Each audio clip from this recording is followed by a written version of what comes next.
जय सिया राम। तो हम सेट 6 के पार्ट 1 में क्वेश्चन नंबर 5 के क्या तक कर चुके हैं। अब जो है नेक्स्ट क्वेश्चन है 5 के। इसमें क्या कह रहा है कि एक धातु की छड़ पी क्यू है जिसकी लंबाई 1 मीटर है। आगे पेज में इसका चित्र भी देखेंगे। 4 टेस्ला के एक समान चुंबकीय क्षेत्र में 2 मीटर पर सेकंड की एक समान चाल से गतिमान है। एक 10 माइक्रोफैरड धारिता के संधारित्र को चित्र अनुसार जोड़ा गया है। ये जोड़ रखा है। चुंबकीय क्षेत्र कागज के तल के लंबवत नीचे की ओर है। ठीक है, दिष्ट है। ज्ञात कीजिए छड़ पी क्यू के सिरों के बीच प्रेरित विद्युत वाहक बल, संधारित्र पर आवेश और संधारित्र की कौन सी प्लेट पर धनावेश है, ए पर या बी पर। ठीक है, अब देखो जैसे ही ये जो छड़ है ये ऐसे आगे की ओर जा रही है तो इसका वेग इस दिशा में, चुंबकीय क्षेत्र क्या है अंदर की ओर है। तो देखो भाई हाथ बनाना मुश्किल है, एक सेकंड को।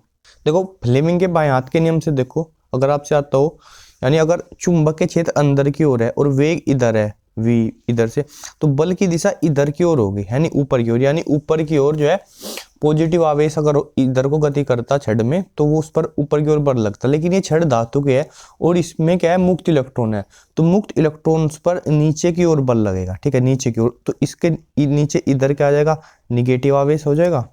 इधर निगेटिव आवेश और निगेटिव ऐसे, और ऊपर की ओर पॉजिटिव आवेश। ठीक है, यानी ये एक तरह से, अरे पेन क्यों नहीं चल रही, एक तरह से ये बैटरी हो गया जिसका ये पॉजिटिव सिरा हो गया और ये निगेटिव सिरा।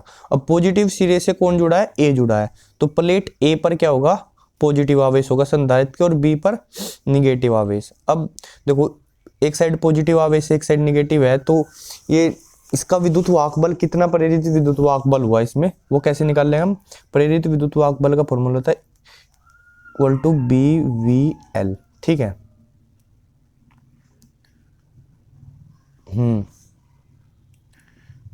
क्लियर दिख यार। ठीक है जी। अब चुंबकीय क्षेत्र कितने का था, 4 टेस्ला का था। ठीक है, 4 टेस्ला। और वेग कितना है इसका वेग है 2 मीटर पर सेकंड, 2। और लंबाई कितनी है इसकी, लंबाई है 1 मीटर की। ठीक है, तो प्रेरित विद्युत वाहक बल कितना हो गया, 8 वोल्ट। 8 वोल्ट। तो संधारित्र की प्लेटों पर आवेश क्या होगा, आवेश का फॉर्मूला होता है Q बराबर CV। Q बराबर क्या होता है, CV।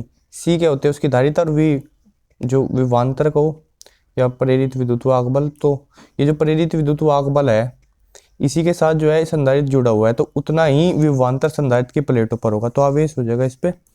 इसकी धारिता है 10 माइक्रोफैरड की, तो 10 माइक्रोफैरड इंटू 8 वोल्ट, तो 10 अट्ठे 80, माइक्रो का माइक्रो और फैरड गुणा वोल्ट बन जाएगा कूलाम।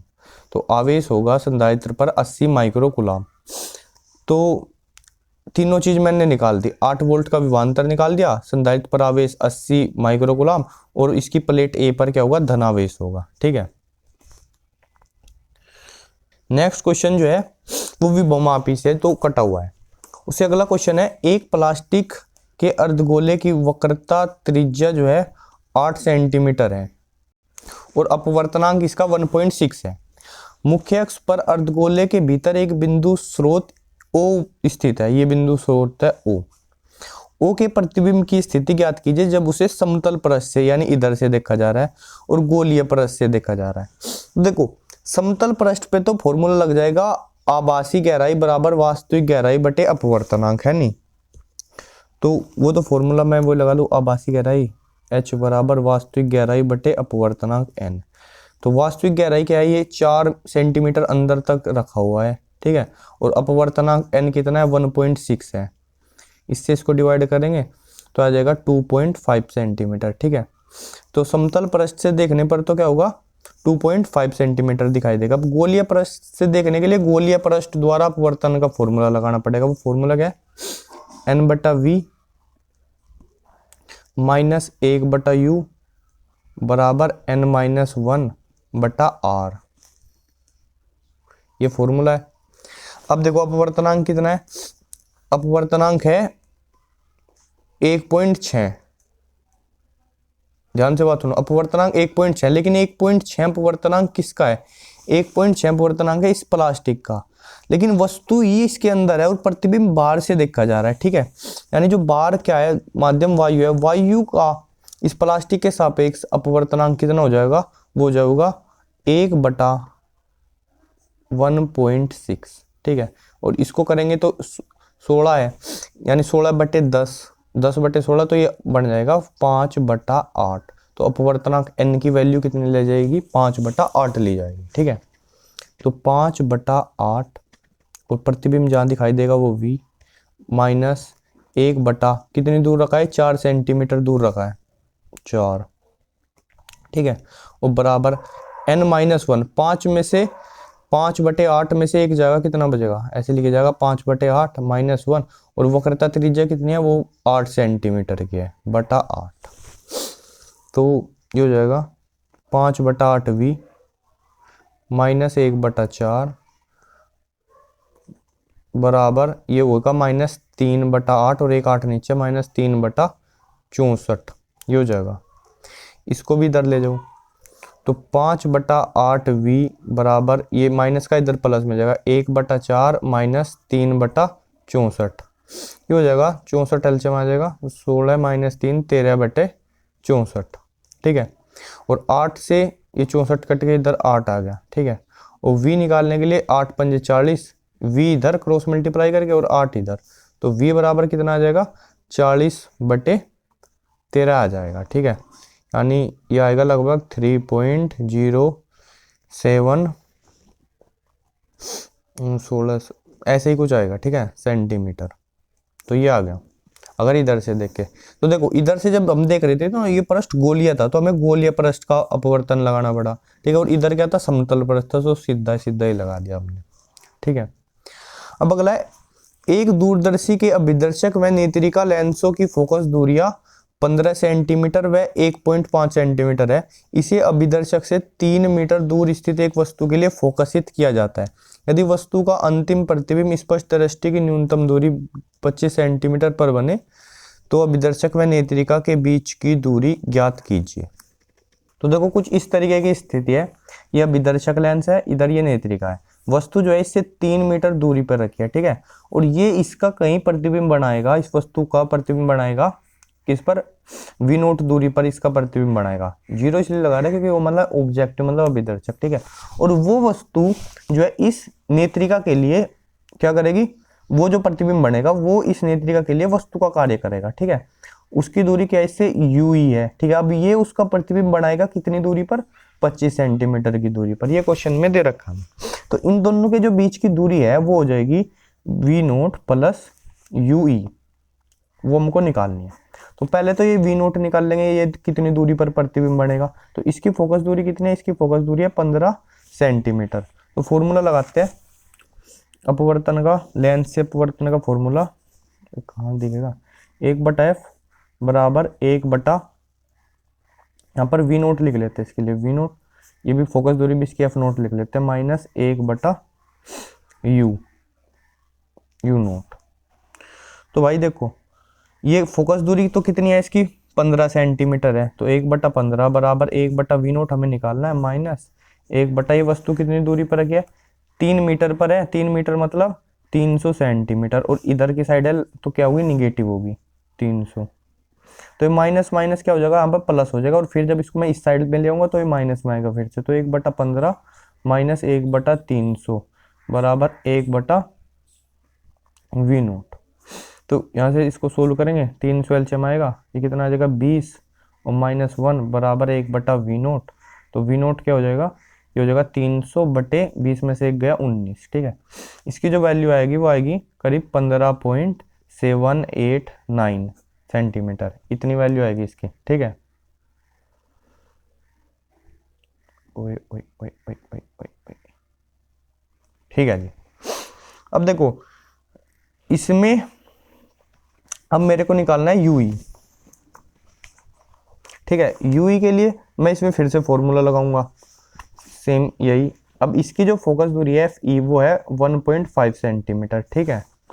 तो फॉर्मूला क्या है मेरा, स्पष्ट क्यों नहीं दिख रहा आज, 1/fe बराबर 1/d, d यानी 25 सेंटीमीटर ठीक है, और माइनस 1/UE।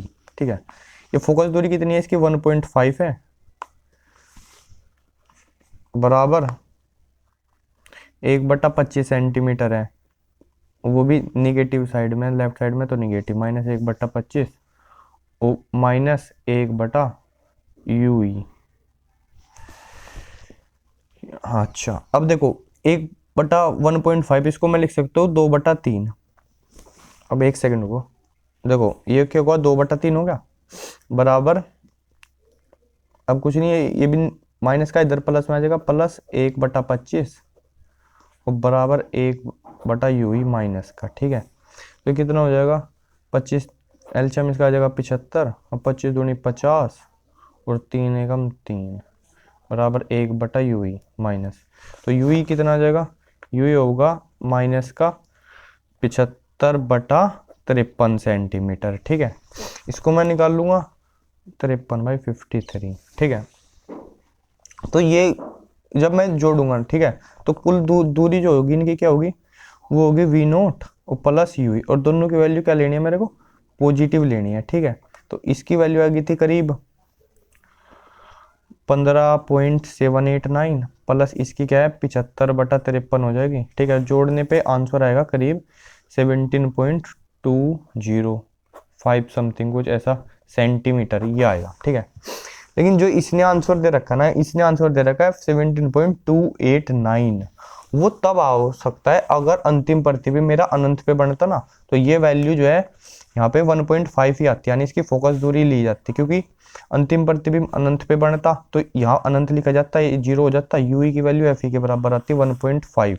1.5 इसमें जोड़ो तो 17.289 आएगा। ठीक है, लेकिन अंतिम प्रतिबिंब जब डी पर बनता है ना, तो यूई जो है ये होगा। ठीक है जी, और उस केस में दूरी, इनके बीच की दूरी ये होगी। अगला क्वेश्चन क्या है, ट्रांसफॉर्मर का सिद्धांत क्या है, ऊंचाई ट्रांसफॉर्मर का परिपथ चित्र बनाकर उसकी कार्यविधि समझाइए, ट्रांसफॉर्मर में ऊर्जा क्षय के किन्हीं दो कारणों को स्पष्ट कीजिए।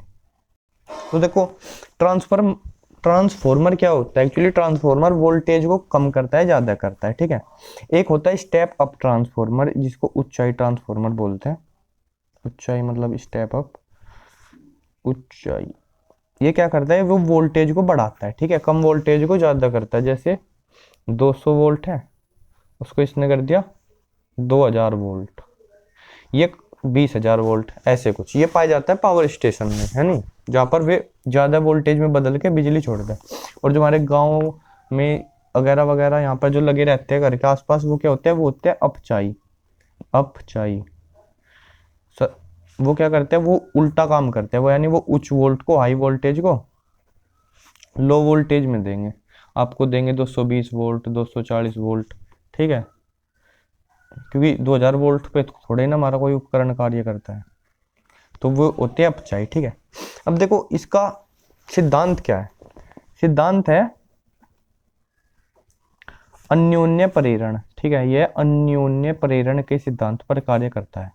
अन्योन्य प्रेरण क्या होता है कि अगर एक कुंडली है, उसके पास में ही मैं दूसरी कुंडली रखूं, ठीक है, और जो है इस कुंडली में अगर मैं धारा प्रवाहित करके धारा के मान में परिवर्तन करूं, तो उससे क्या होगा, इस कुंडली में प्रेरित धारा उत्पन्न होगी, इसमें क्या होगी, प्रेरित धारा उत्पन्न होगी।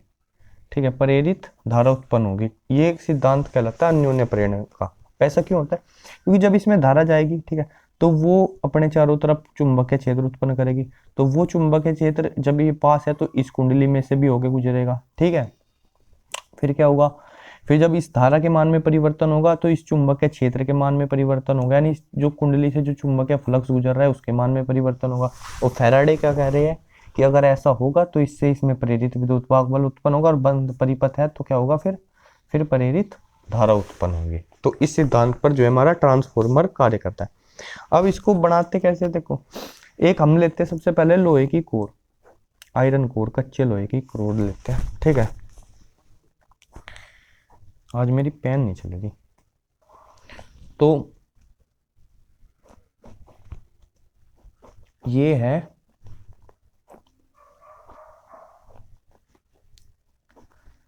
Iron core. ठीक है। ये मेरी आयरन कोर है, ठीक है। इसमें एक साइड जो है ये जो है कुंडली लपेट दी तांबे की, ठीक है, और इधर से मैं जो है इनपुट बिजली दूंगा, ठीक है, यानी ये मेरी प्राथमिक कुंडली, प्राइमरी कोइल, ठीक है। और दूसरी साइड पे मैं लूंगा आउटपुट, ठीक है, और हमें ऊंचाई बनाना है तो इधर ज्यादा फेरे लेने हैं, ठीक है। तो ये होगा मेरा ऊंचाई ट्रांसफॉर्मर का बेसिक सा डायग्राम, ठीक है। ये क्या है, प्राथमिक कुंडली है, प्राथमिक कुंडली, ठीक है। और ये इधर क्या है, यह द्वितीयक कुंडली। कितनी बार फोकस करूं इसको, यह है द्वितीयक कुंडली, ठीक है। अब देखो, जब ये किस इस कार्यविधि क्या है, कार्यविधि क्या है, हम इसमें प्रेरित धारा उत्पन्न करेंगे, ठीक है। प्रेरित धारा उत्पन्न करेंगे तो ये क्या होगा, मतलब इसमें धारा भेजेंगे भाई, ठीक है। प्रेरित धारा तो इसमें उत्पन्न होगी, इसमें धारा भेजी, एसी सोर्स है, इसकी वजह से इसमें क्या जा रहा है, करंट जा रहा है आई। अब ये धारा क्या है, ये एक तरह से क्या, एक परिनालिका नहीं है, और परिनालिका क्या करेगी, ऐसे चुंबकीय क्षेत्र उत्पन्न करेगी, ठीक है। तो चुंबकीय क्षेत्र इसने उत्पन्न किया। अब जो आयरन कोर लगाइए, इसका क्या कार्य है, इसका कार्य है कि जो चुंबकीय क्षेत्र है इसको बाहर ना जाने दे, इसको अपने अंदर से समेट के लेके जाए, और ये चुंबकीय क्षेत्र जो है इस दूसरी कोइल में से भी गुजरे जा करके, ठीक है। तो ये इसका कार्य है, ठीक है। तो इसके द्वारा जो उत्पन्न चुंबकीय क्षेत्र है, ये क्या कर रहा है, ये उस चुंबकीय क्षेत्र को ले जा करके इधर दूसरी कोइल्स में भी लेके जा रहा है, ठीक है।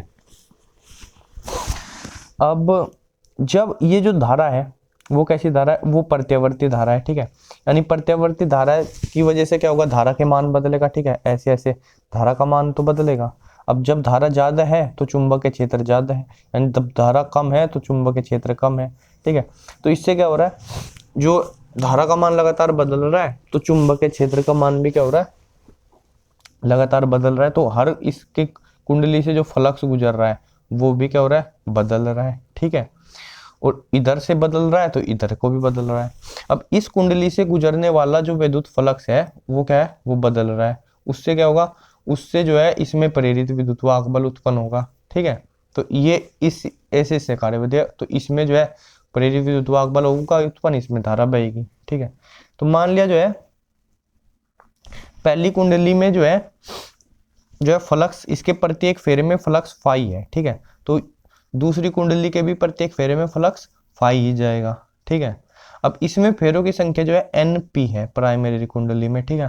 तो इसमें फेरों की संख्या NS है सेकेंडरी में। तो इसका टोटल फ्लक्स क्या होगा, NP फाई, इसका क्या होगा, NS फाई, ठीक है। और प्रेरित विद्युत वाहक बल क्या होगा, E बराबर EP लिख देते इसको, माइनस के d/dt NP फाई, ठीक है। और इसका क्या होगा, इसका होगा ES सेकेंडरी कुंडली में प्रेरित विद्युत वाहक बल माइनस के d/dt NS फाई, ये होगा, ठीक है।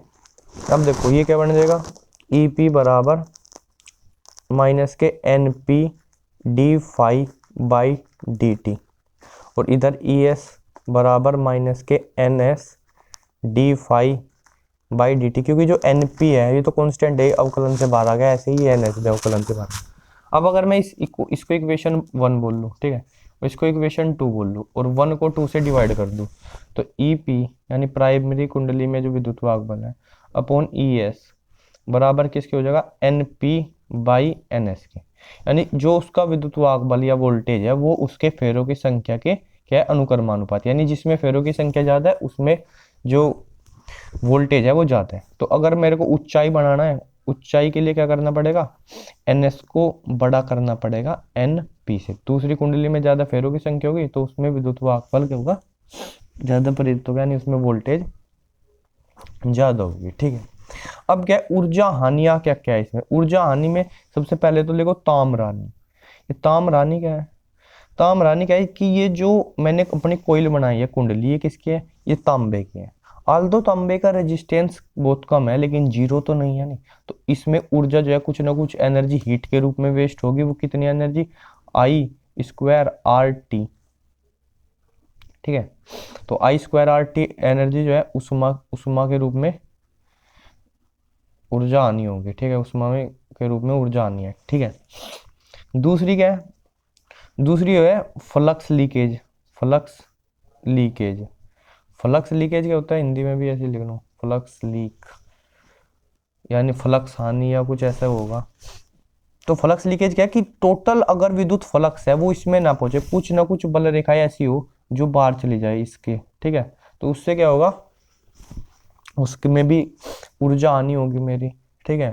तो तीसरी क्या है, तीसरी इसमें जो है भंवर धाराएं उत्पन्न होंगी, भंवर धाराएं। भंवर धाराएं क्या है भाई, देखो जो चुंबकीय फ्लक्स का मान परिवर्तन हो रहा है, ठीक है, उससे जैसे इस कुंडली में धारा उत्पन्न होती है, वैसे ही जो आयरन कोर है ना, आयरन कोर, इससे होकर भी तो वो चुंबकीय क्षेत्र का मान बढ़ रहा है, तो इसमें भी धाराएं उत्पन्न होती है आयरन कोर में, ठीक है। और वे धाराएं जो है ऐसे गोल गोल चक्करदार होती है, ठीक है, ठीक है, कुछ तो ऐसे गोल गोल हो रही, कुछ जो है अंदर जाओगी बाहर आओगी, तो वे भंवर धाराएं उत्पन्न होती है। भंवर धाराएं से भी क्या होते हैं, उष्मा के रूप में ऊर्जा आनी होती है, तो भंवर धाराएं से नहीं हो, उससे बचाव के लिए क्या करना है, वैसे इसने लिखा नहीं है कि बचाव भी बताने, तो उससे हम क्या करते हैं, इसको आयरन कोर को एक सॉलिड ना लेके क्या करते हैं, पतली पतली प्लेटों से बनाते हैं। देखो मैं दिखा देता हूँ, है मेरे पास एक जुगाड़ है, ये देखो, ये क्या है मेरे पास, ट्रांसफॉर्मर ही है, ये छोटे वाला है पर है वही चीज। तो ऐसे अलग अलग प्लेटों से उसकी कोर बनाते हैं हम आयरन के। देखो इधर कुंडली है और इधर कुंडली है, तो ये क्या है, ट्रांसफॉर्मर ही है मेरा छोटा सा, तो ऐसे बनाते हैं। और अब तो ये खराब हो रहा है का मतलब, और इनके प्लेटों के बीच में क्या करते हैं, वार्निश करते हैं, यानी लेमिनेटेड होती है, ये प्रतिरोधित हो जाती है, मतलब ये जैसे वायर होता है ना, वायर को ये चढ़ा करके उसको प्रतिरोधित करते हैं, ऐसे इनके बीच में ऑयल भर के वार्निश वगैरह कुछ उनको लेमिनेटेड किया जाता है, ठीक है। ये भंवर धारा आनी होगी। और एक चौथा है शैथिल्य आनी। शैथिल्य आनी क्या है भाई, जो लोहा है, वो लोहा जैसे हमने उसको चुंबकित किया, जैसे चुंबकित करने वाला, अब वो चुंबकीय क्षेत्र में रहा है तो चुंबकित तो हो गई, वो खुद चुंबक बनेगा, तभी तो वो दूसरी ओर फ्लक्स रेखा है वो लेकर जाएगा। तो ये मान लिया चुंबकीय क्षेत्र जो उसको चुंबकित करेगा, और इधर इंटेंसिटी ऑफ मैग्नेटाइजेशन है, ठीक है। तो क्या होगा, वो चुंबकित होगा, उसके बाद जैसे धारा धारा जैसे बढ़ी, वो चुंबकित हुआ, फिर धारा घटनी हुई, इसका चुंबकन कम हुआ, ठीक है। अब क्या हुआ, अब धारा जो है दूसरी डायरेक्शन में चल दी, दूसरी दिशा में चुंबकित होगा, फिर ठीक है, फिर पहले वाली दिशा में, और बार बार ऐसे ऐसे घूमेगा। तो जितना ज्यादा इसका एरिया होता है, इसको बोलते हैं शैथिल्य वक्र, जितना ज्यादा इसका एरिया होता है उतनी क्या होती है, उसके प्रोपोर्शनल में ऊर्जा हानि होती है, ठीक है, जिसको हम बोलते हैं शैथिल्य हानि, ठीक है। तो ये वक्र जो होता है, ये स्टेनलेस स्टील की तुलना में कच्चे लोहे का पतला होता है, ठीक है, पतला सा वक्र होता है कुछ इस तरीके का, ठीक है, जबकि स्टील का ही चौड़ा वक्र होता है, इसलिए हम कच्चा लोहा यूज करते हैं कोर बनाने के लिए। तो ये इसमें हानि थी, ऐसे ये काम करता है। यहाँ से जो है चुंबक के क्षेत्र को यहाँ पे लेके जाया जाता है, उससे देखो एक मेन इंपॉर्टेंट बात, देखो जो करंट इधर से इधर जा रहा है ना ट्रांसफार्मर से, वो करंट नहीं मतलब तार जोड़ के नहीं हम ले जा रहे, वो जो ऊर्जा जा रही है वो चुंबकीय क्षेत्र के रूप में जा रही है, ठीक है। इधर का करंट इधर लौट गया, इधर से इधर का करंट इधर बनेगा, इधर आएगा, ठीक है। तो एनर्जी किस चीज से होके जा रही है, एनर्जी होके जा रही है चुंबकीय क्षेत्र से, है ना मस्त। तो इनका कोयल का आपस में ऐसे मतलब इसका करंट इसमें नहीं जाएगा, क्या जाएगा, बस चुंबकीय क्षेत्र जाएगा, उससे इधर प्रेरित विद्युत बल होगी, प्रेरित धारा उत्पन्न हो जाएगी, ठीक है। तो ये है ट्रांसफॉर्मर। तो आज की वीडियो में इतना ही कर लेते हैं, बोलिए जय श्री राम। अगली वीडियो में हम और आगे करेंगे, जल्दी से जल्दी इन सेट्स को पूरा करेंगे। ओके, ऑल द बेस्ट, पढ़ाई करते रहिए, जय श्री राम।